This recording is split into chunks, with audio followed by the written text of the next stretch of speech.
अस्सलाम वालेकुम viewers, property नामा के प्लेटफॉर्म से मोहम्मद इस्माइल आज आपकी खिदमत में हाजिर एक नए टॉपिक को लेते हुए बात करेंगे। कमर्शियल इन्वेस्टमेंट्स में बहुत सारे लोग इंटरेस्टेड होते हैं। कोई लोग दुकानें लेते हैं, कोई बड़ी दुकान लेता है, कोई फूड कोर्ट लेता है, कोई ग्राउंड फ्लोर पे दुकान ले रहा है, कोई बेसमेंट में, कोई lower ground, first floor, office आप लोग लेते हैं, अपार्टमेंट्स लेते हैं। आज हम बात करने जा रहे हैं कि कमर्शियल यूनिट ख़रीदते हुए आपको किन बातों का ख्याल करना चाहिए, यानी कि दुकान ख़रीदते हुए आपको किन बातों का ख्याल करना चाहिए।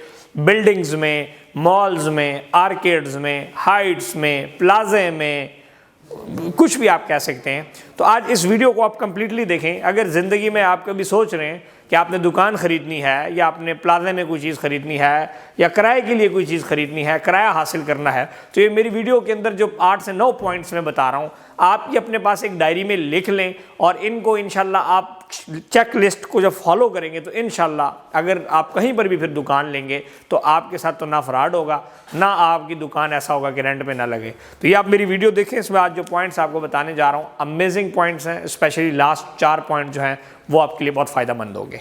सबसे पहले आप यूट्यूब चैनल सब्सक्राइब कर लें, पाकिस्तान का सबसे बड़ा प्रॉपर्टी चैनल सब्सक्राइब कर लें।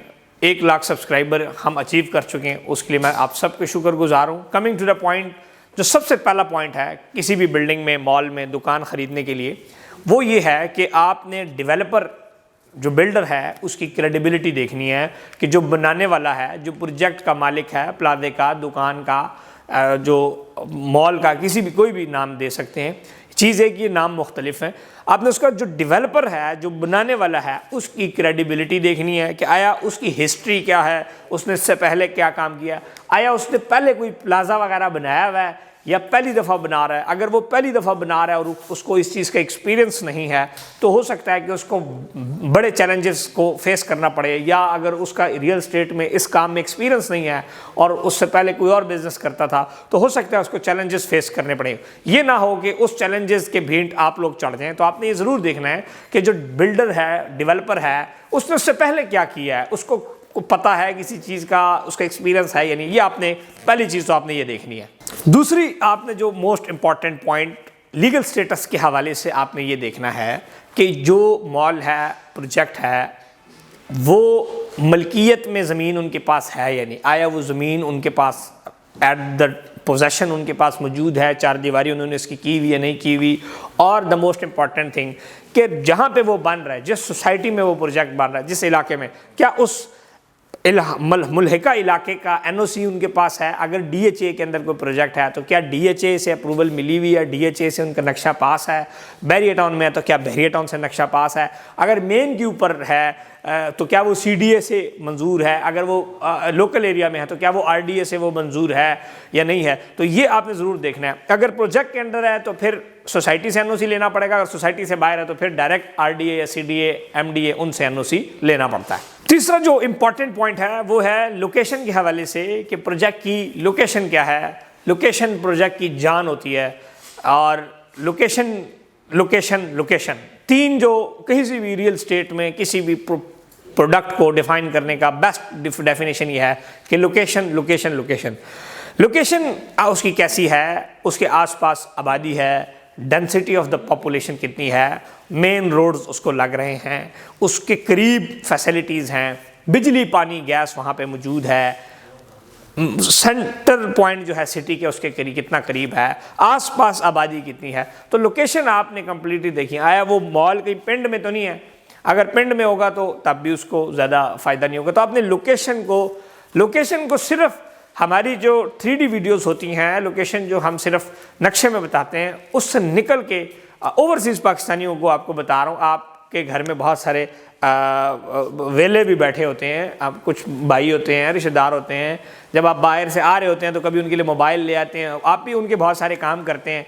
आप उनको पैसा भेज दें तो उनको आप कहें कि वो भी आपके एक काम करें कि जब भी आप शॉप वगैरह ख़रीदें तो आप उनको कहें कि जी 2000 का पेट्रोल डालें, जहाँ भी जाना है 500 का पेट्रोल डालें, जाके लोकेशन को बेटा ज़रा गौर से 2-3 दिन देखा हो, उसके आसपास देखा हो। ये ना हो हमने इधर आपको बताया हो कि शहर के सेंटर में वाक़ई और पता लगे वो जाके 35-40 किलोमीटर शहर से बाहर मॉल हो, फिर बाद में आप रोते रहें।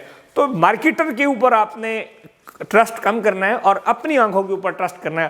कहते हैं जो देखा नहीं वो क्या उसके ऊपर क्या यकीन करना। तो आपने लोकेशन को खुद जाके ज़रूर देखना है। फोर्थ जो इम्पॉर्टेंट पॉइंट है वो ये है कि वहाँ पर जो क्लास ऑफ द पॉपुलेशन है उस एरिया में वो कौन सी क्लास रह रही है।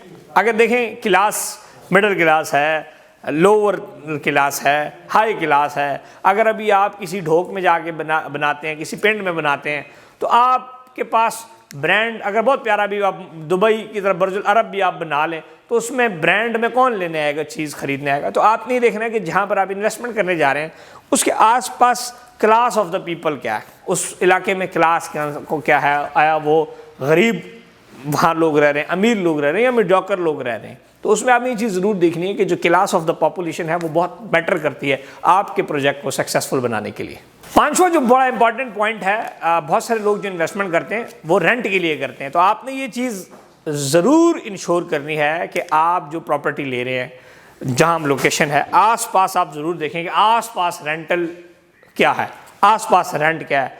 अगर वो कहे जी आप ये दुकान ले लें, लाख रुपए रेंट पे लगेगी, तो आप चुप करके ज़रा आसपास प्लाजों में जाके देखें कि वहाँ पे वो दुकान कितनी की रेंट की लगी हुई, तो आप समझ जाएंगे जो उधर रेंट है थोड़ा बहुत फ़र्क होगा लेकिन रेंट इधर यही होगा। हो सकता है वो आपको बताए दुकान 1 लाख रुपए रेंट पे लगेगी, साथ ही उसी तरह प्लाजे या उसी तरह मॉल में दुकान 25,000 रुपये लगी हुई है, तो आप समझ जाएं कि बेहतरीन किस्म का झूठ बोला जा रहा है।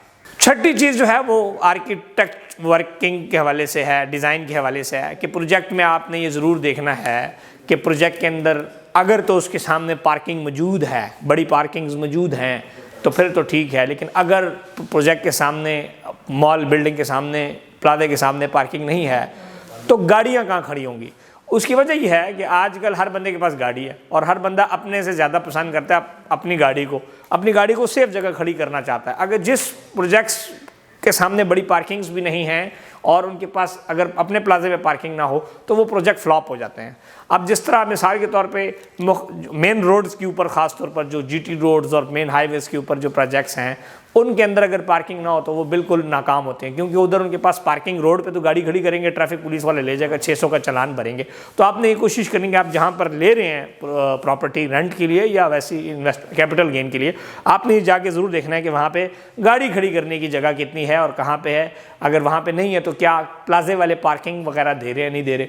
दूसरा, अगर ग्राउंड प्लस 1-2 से ऊपर है बिल्डिंग, बड़ी बिल्डिंग है, तो आपने ये ज़रूर देखना है कि आया उसमें लिफ्ट वो बना रहे हैं या नहीं बना रहे हैं, उसका जो कॉरिडोर है वो कितना है। पता लगे 5 फुट का कॉरिडोर हो तो उसमें हर बंदा जाते हुए टकरा ही रहे हो आपस में, एक छोटी सी सुरंग बनी हुई है। आपने कॉरिडोर को भी देखना है कि अगर वो बड़ा मॉल है कम से कम 15 फुट की कॉरिडोर होनी चाहिए। अगर छोटा सा प्लाजा है तो कॉरिडोर कम से कम 5 फुट का होना चाहिए। दूसरी चीज़ यह है कि उसके अंदर वॉशरूम्स, कॉमन वॉशरूम्स उस प्रोजेक्ट के अंदर हैं। मॉल के अंदर अगर बड़ा मॉल है तो कॉमन वॉशरूम्स होने चाहिए, जिस तरह गीगा मॉल है, सनटोरस में है। अगर छोटा मॉल है तो उसमें भी दुकान के अंदर या इस किस्म की कोई कॉमन वॉशरूम या ऐसी कोई जगह ज़रूर होनी चाहिए।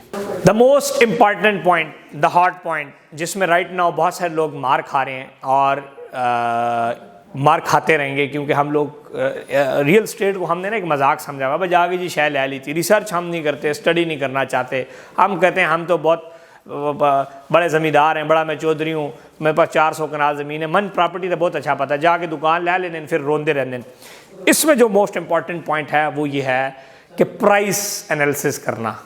नेबरहुड में आप देखें, अगर मिसाल के तौर पे आपको एक बंदा 45,000 पर स्क्वायर फीट ग्राउंड फ्लोर पे दुकान बेच रहा है, तो आप ये देखेंगे उसके 1 किलोमीटर के डायमीटर के अंदर रेट क्या है।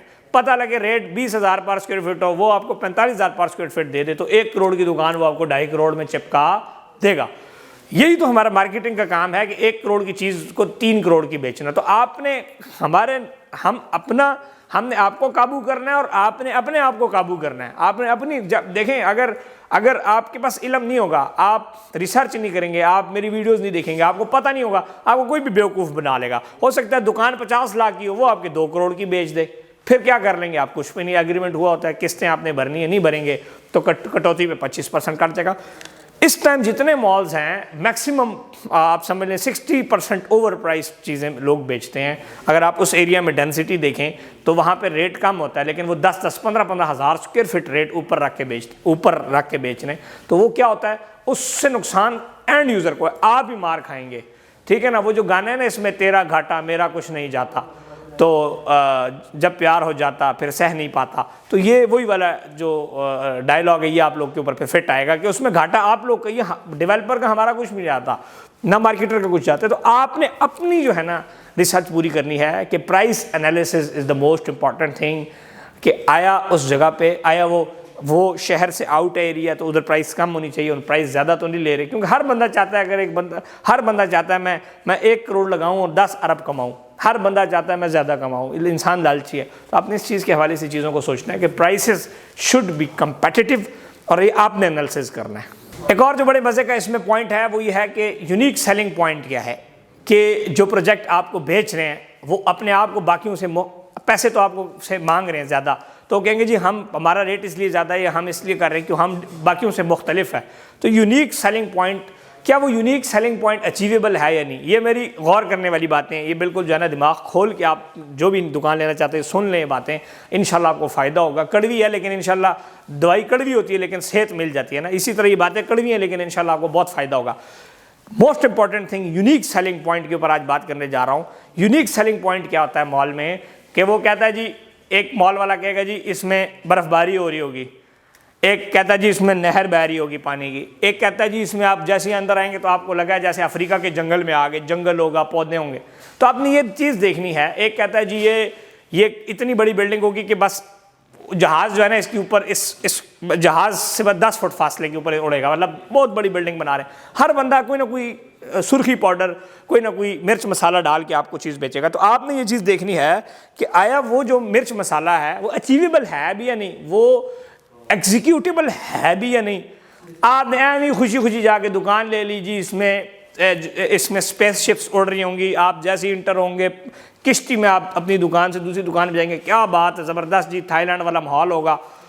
आपने जी दुकान ले ली, रियल इज्जत, तो फिर बारिश बनना वड़ना पता लगे राजा बाजार वाली दुकान बड़ी होती है। तो फिर आपने, ये आपकी गलती है, आपने ज़रूर देखना है कि यूनिक सेलिंग पॉइंट अचीवेबल है या नहीं। आया वो जो चीज़ें कह रहा है वो पाकिस्तान में एप्लीकेबल है भी या नहीं, आया वो चीज़ एग्जिस्ट करती है या नहीं करती। क्या वो बहुत ज़्यादा तो नहीं है लंबी लंबी छोड़ रहा, जब बहुत ज़्यादा लंबी छोड़ने लग जाए फिर आप समझ जाएंगे थे कोई ना कोई दाल काला या पूरी दाल ही काली है। ठीक हो गया जी। 8वां पॉइंट जो बड़ा इंपॉर्टेंट पॉइंट है, और वो कहते हैं ना कि जब तक लालची इंसान जिंदा है और बेवकूफ़ इंसान जिंदा है तो नौसरबाज भूखा नहीं मरेगा और नौसरबाज पैसा ही कमाएगा। तो जब तक आप में से, हम में से, सब में से जितने भी लालची लोग, मैं लालची बार बार इसलिए कह रहा हूँ कि मैक्सिमम लोग लालची हैं, लालची जितने लोग जिंदा है ना, इंशाल्लाह जितने भी नौसरबाज हैं उनकी ज़बरदस्त दिहाड़ी लगेगी। Coming to the point, guaranteed rental income के ऊपर बात करूंगा। बहुत सारे लोगों को बातें चुभ रही होंगी, मेरे प्रोफेशन से रिलेटेड बहुत सारी बातें लोगों को चुभ रही होंगी, क्योंकि लोगों के साथ हो रहा होता है तो ज़्यादा। गारंटीड रेंटल इनकम क्या है? वो जी कहते हैं कि आप 1 करोड़ की दुकान लें कैश पे, आज से ही आपको 0.7 70,000 रेंट आना शुरू। अगला बंदा कहना है ओए होए होए क्या बात है जी, ऐसा लग रहा है जैसे मैंने दुबई में दुकान ले ली है, 1 करोड़ लगाया, 70,000 रेंट, 1 करोड़ ये ले लें जी, मुझे रेंट आना शुरू हो जाता है। 3 साल एग्रीमेंट होता है आपके साथ रेंट का, उसके बाद आपका रेंट ख़त्म हो जाता है, फिर रियल रेंट आ जाता है जब प्लाजा बनता है। फिर जब आप बढ़ते हैं ना अंदर, और फिर जब आपको रेंट लगता है 15,000 आपकी दुकान का, तो फिर आपको थोड़ा थोड़ा आपके दिल की बीमारी शुरू हो जाती है। आप कहते हैं 70,000 से किधर मैं, वो कहते हैं ना आसमान तो गिरे खजूरे चटक गया, मैं किधर से किधर, जितना नहीं खोती उतना खलोती। 70,000 रेंट मिल रहा था, 15,000 रेंट मिल रहा। ये मैं रियल बातें कर रहा हूँ, इग्नोर नहीं करना आपने। राइट नाउ जो ये 0.7% रेंटल इनकम है, इस हवाले से मैं आपको बता दूं कि उस प्रॉपर्टी का जो रियल इनकम है वो अब राइट नाउ पाकिस्तान के अंदर जो दुकानों के ऊपर रेंटल इनकम है वो मैक्सिमम 0.3% है। 1 करोड़ की कोई भी चीज़ लें वो 30,000 रेंट से ऊपर कभी भी नहीं जाती, या मैक्सिमम बहुत जोर गया, मोजेजा हो गया, 40,000 रेंट हो गया। तो 1 करोड़ की प्रॉपर्टी 30,000 से ऊपर नहीं जाती। लेकिन जब आपको 40,000 मिल रहा होता है तो आपके सामने आप आंखों पे पर्दा गिर जाता है और रियल चीज़ नज़र नहीं आती। आर्टिफिशियल रेंट लेके हम खुश हो रहे होते हैं, जबकि वो अच्छा। फिर उसमें दूसरा पॉइंट क्या है कि इसमें वो जो प्रॉपर्टी होती है वो आपको बहुत महंगी बेची जाती है। वो पैसे अपनी जेब से तो नहीं दे रहे होते, मतलब 1 करोड़ अगर 50 लाख की दुकान है, आपको कैश पे 1 करोड़ की बेच दी, उसमें से कुछ आपको रेंट दे दिया, फिर भी ज़बरदस्त किस्म की बचत हो जाती है। तो आपने जो गारंटीड रेंटल इनकम है इससे कोशिश करना है कि आप बचें और आर्टिफिशियल बचें और एक्सेप्ट करें, सच को बर्दाश्त करें, सच को एक्सेप्ट करें कि ये जी वाकई सच, खान साहब सच कह रहे हैं, 0.3% आता है, इसको बर्दाश्त करें और इस पे अमल करें, इंशाल्लाह आपको फ़ायदा होगा। हमारा लोग क्या है कि हमारे लोग सच बर्दाश्त नहीं करना चाहते, हम जितनी लंबी छोड़ें ना उतने वो खुश होते हैं, तो फिर हम छोड़ भी देते हैं और कहते हैं आ जाओ भाईजान, क्योंकि इसमें तेरा घाटा मेरा कुछ नहीं जाता।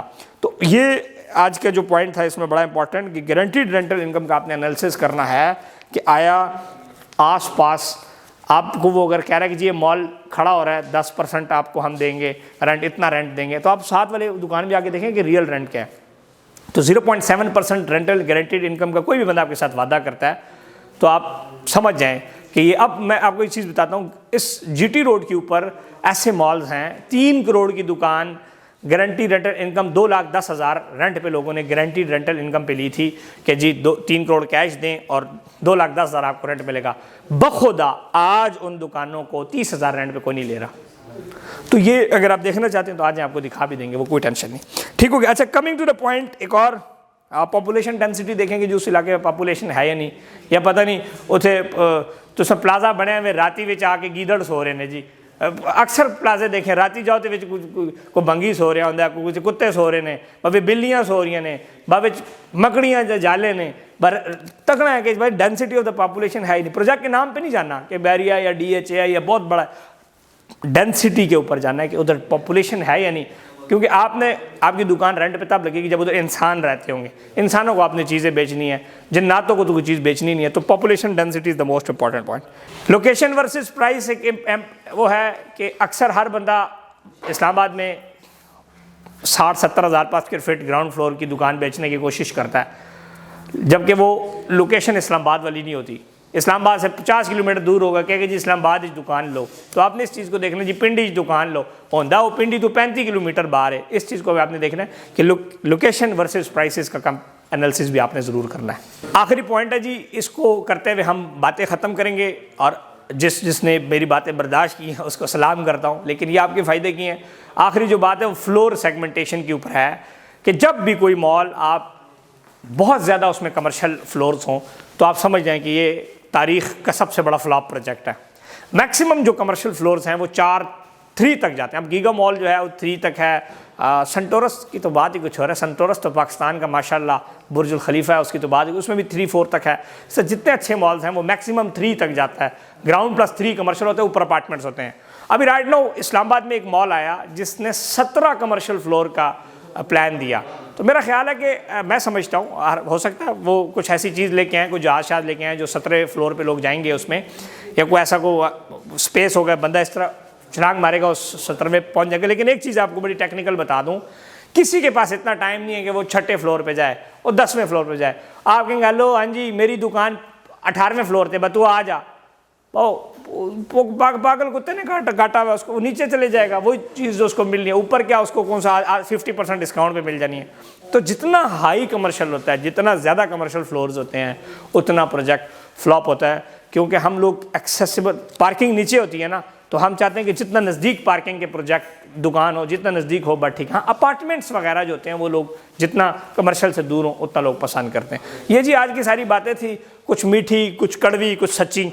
जिसको कड़वी लगे मेरे ऑफिस आएँ, आपको शहद वाला स्पेशल पेशावरी कहवा पिलाऊंगा, और अगर आपको लगता है इसमें कोई बात गलत है तो उसके लिए माजरत मांगता हूँ। लेकिन ये एक रियल स्टेट एक्सपीरियंस है और मेरी कोशिश यही होती है कि हमेशा अच्छी रियल स्टेट प्रैक्टिसेस को फॉलो करूँ और सच बोलूँ।